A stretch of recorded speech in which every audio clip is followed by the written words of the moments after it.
একটু বলে নিই। সেটা হচ্ছে আরেকটা হাদিস আছে, কবরের প্রশ্নের সময় দাজ্জালের ফিতনার মতো পরীক্ষা আর হবে না।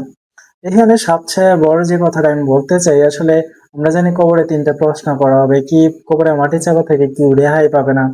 ট্রাস্ট মি অর নট, আমাকে যেভাবে চিন্তা করেন না কেন, আর যদি এতক্ষণ পর্যন্ত আমার ভিডিওটা দেখে থাকেন, by trust me or not, আমি আবার বলতেছি I am sorry to say, আমি অনেকের বিশ্বাসে আঘাত করতে পারি এই কথাটা বললে, তবে এটাই সত্য যে কবরে কোনো প্রশ্ন হবে না, কবরে কোনো আযাব হবে না। এর থেকে আমি শত শত যুক্তি আপনাকে দিতে পারবো যে কবরে কোনো প্রশ্ন নাই, মৃত মানুষের কোনো প্রশ্ন নাই, কবরে কোনো আযাব নাই, মৃত মৃত মারা যাওয়ার পর আর কোনো আযাব নাই।